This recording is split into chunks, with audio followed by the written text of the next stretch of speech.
students, as we have completed 2 chapters of our English book, so it's time to start chapter 3rd. Okay, now we are going to study chapter 3rd, which is related to a boy which is known as Su-sign boy. So it is the story of a boy named Ganesh who was very honest, but he was poor, and because of his honesty he became successful in his life. ये एक गणेश नाम के ऐसे बच्चे की story है जो कि ऑनेस्ट था, ईमानदार था, बट क्या था, वो गरीब था, एंड अपनी ऑनेस्टी के कारण, अपनी ईमानदारी के कारण वो अपने जीवन में काफ़ी सफल हो पाया. तो चलिए स्टार्ट करते हैं चैप्टर को. It was hopeless to remain there in a small village. एक छोटे से गांव में रहना काफ़ी निराशाजनक था. There was no food, no love and no future. यहाँ ना तो खाना मिलता था, ना ही प्यार था, और ना ही उस गांव में कुछ कोई भविष्य था. So Ganesh decided to leave for the big city. So Ganesh ने डिसाइड किया कि वो बिग सिटी हैदराबाद में जाएगा, चला जाएगा यहाँ गांव को अपने छोड़कर.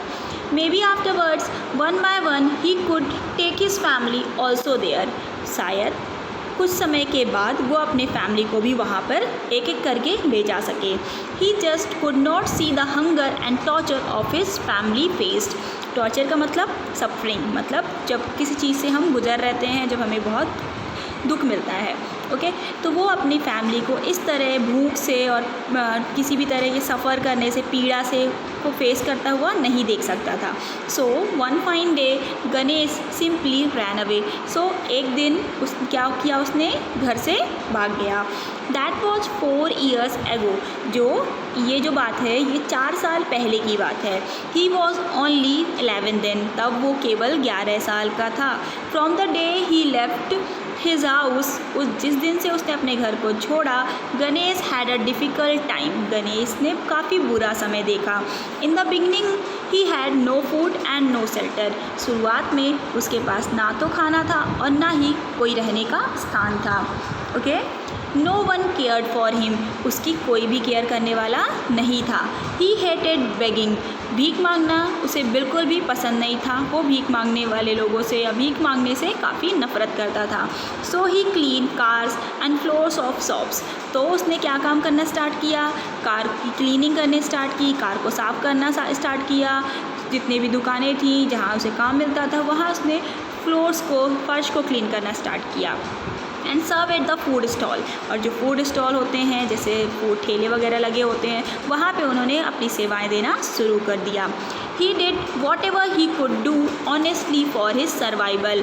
अपने सर्वाइवल के लिए, सर्वाइवल का मतलब होता है जीने के लिए, अपने जीने के लिए वो जो कुछ कर सकता था ईमानदारी के साथ उसने वो सब कुछ किया. He slept outside the railway station and made friends with orphan boy and stress dogs.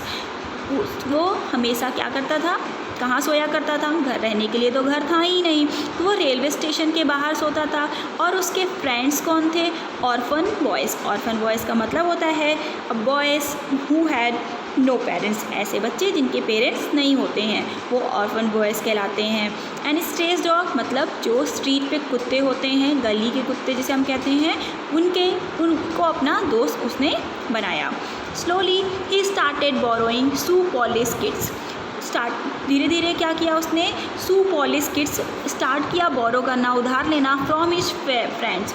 उसके जो भी फ्रेंड्स थे जो शू पॉलिश का काम करते थे, उससे उसने शू पॉलिश किट्स मतलब शू पॉलिश के जितने भी इक्विपमेंट होते हैं, शू पॉलिश एंड ब्रश जितना भी कुछ है, वो उसने अपने फ्रेंड्स के साथ फ्रेंड्स से बोरो लेना मतलब उधार लेना स्टार्ट किया. कब लेता था, when ever they were sick and needed a holiday. जब वो बीमार पड़ जाते थे उसके फ्रेंड्स, या उन्हें छुट्टी की ज़रूरत होती थी, तब वो शू पॉलिश किट्स उनसे उधार ले लेता था. Within a few weeks he was able to purchase his own kit. एक हफ्ते के अंदर वो अपना खुद का किट परचेज करने के काबिल हो गया. He started traveling in trains and getting paid by passengers to get their shoe polished. उसने क्या किया, जब उसके पास शू किट आ गया तो उसने ट्रेन में ट्रेवल करना स्टार्ट किया और पैसेंजर की शू पॉलिश किया करता था, जिससे उसे पैसे मिलते थे. स्टूडेंट्स, आज की क्लास में इतना ही पढ़ेंगे हम. आगे की स्टोरी हम अपने नेक्स्ट क्लास में कवर करेंगे. Okay, that's all for now.